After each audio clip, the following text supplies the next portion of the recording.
What is going on, Guardians? My name is the Black Link, and today is November 1st, 2018. That's right, we're already in the month of November. Halloween is come and gone, and we are about a month or so away from the drop of the next big content patch in Destiny 2, Black Armory. Ooh, we should be learning a lot more about that DLC pack, or rather annual pass pack, that bit of expansive content coming out within the next couple of weeks. That advertising period's got to start sometime soon, so keep your eyes and ears peeled. But for right now, it's another Thursday evening, and you all know what that means. It's time for the Bungie Weekly Blog, This Week at Bungie. And of course, in this video, we will be going over some of the biggest bits of information that dropped this week. Thankfully, there wasn't that much. There's really only one or two things to talk about, so this one's not going to take too much time. I promise. For real this time. So, let's go ahead and dive right on into it.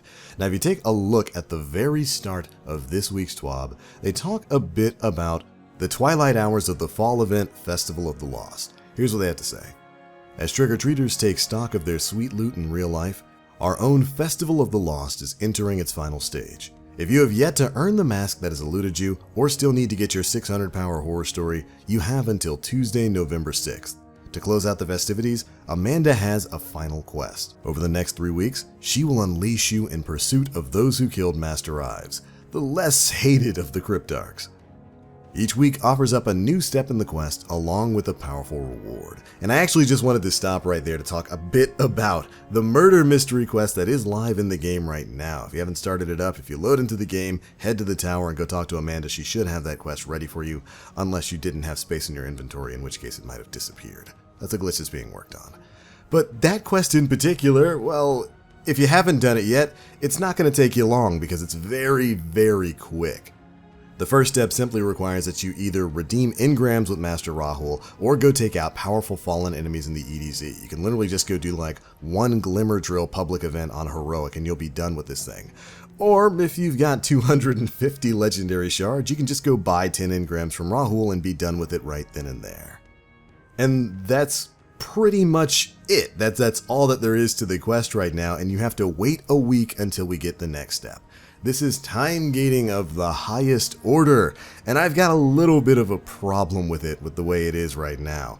Now, time gating content doesn't necessarily have to be a bad thing. In this instance, I think it's a bad thing. It kind of brings back some memories of the Taken King, when we had time gate after time gate after time gate for content.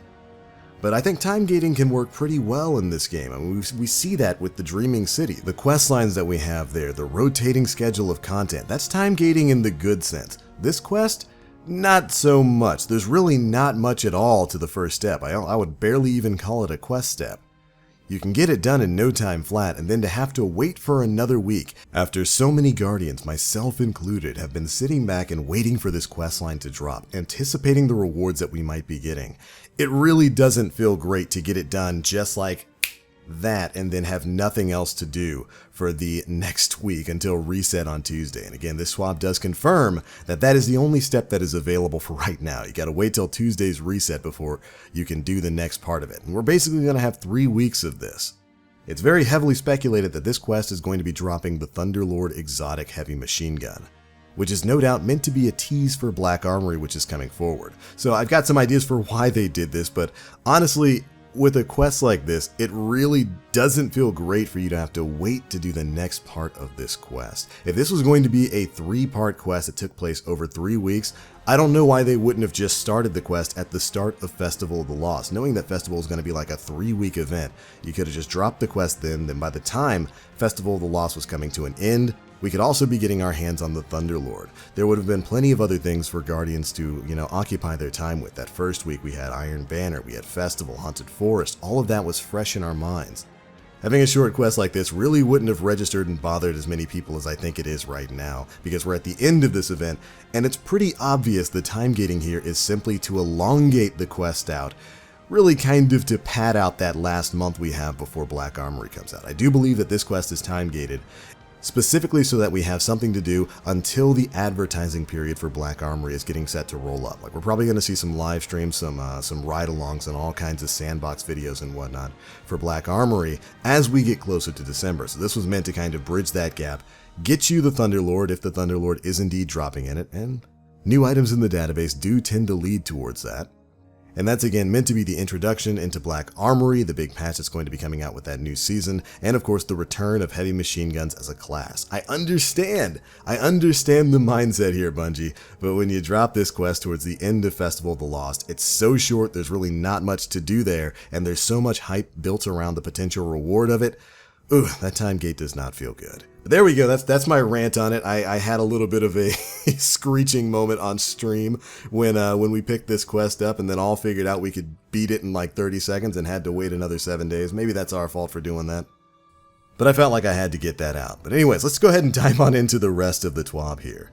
As for other things going on in this blog, we got the winners of our Destiny 2 costume contest. If you'd like to see some of the winning submissions, we'll have a link to the TWAB down in the description box below. Go check it out. Some of the screenshots there are absolutely fantastic. There's really some great stuff out there, and we've got some creative guardians within the community.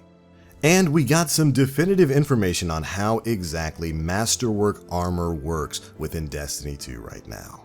Sandbox tester Ryan Hammond takes to the blog to explain to us exactly how those benefits from masterworking your armor stack up, the elemental damage resistance that you can get from that armor, and how it affects your damage resistance when you pop a super. It's really interesting stuff, and it basically breaks down to being like this. There are 3 families of masterwork perks: Arc, Solar, and Void. Each family of perks has 5 tiers. Each legendary armor item has a masterwork perk randomly assigned, allowing each player to potentially build up 25 cumulative tiers of masterworks for a given damage type. And each tier bestows the following effects: plus 1% damage resistance against any combatant attack carrying the specified damage type, that's the elemental type, and plus 1 damage resistance against any attack while the guardian is in a super. Your super damage resistance stacks regardless of family disparity. For example, if a player has tier 12 Arc and tier 3 Void, they have a cumulative additional 15% damage resistance while in super, but only 12% damage resistance for specifically Arc combatant damage and 3% for specifically Void combatant damage. So basically every masterwork level up you're getting is going to be adding into your super damage resistance, but your specific elemental damage resistance is going to be stacked separately. And finally, the in-super damage resistance stacks multiplicatively with the innate damage resistance of a super. Now all of this, of course, is also affected by your level versus the level of your enemies. So there probably will never be a situation in which you're 100% invulnerable to attacks. But there are a lot of Guardians out there who are a little bit confused about the way masterwork armor affected damage resistance, so I'm glad they took the time to explain that just a little bit clearer in the TWAB. But alright Guardians, that's pretty much it for all the big information in this week's issue of This Week at Bungie. We did have a big patch go into effect this week, so it's not too surprising that the TWAB is a little light on details. But alright Guardians, that is going to be it for this one. Thank you all so much for tuning in. What are your thoughts on the murder mystery quest with Master Ives? How do you feel about time-gated content within Destiny 2? Like I said, when it comes to the Dreaming City quest, I think that's a great example of how to time-gate things correctly. There's plenty of content to do there, but with this quest, I just feel like it's a little bit of a letdown with the way it's set up. But anyways, those are my thoughts. Be sure to leave me yours down in the comment section below.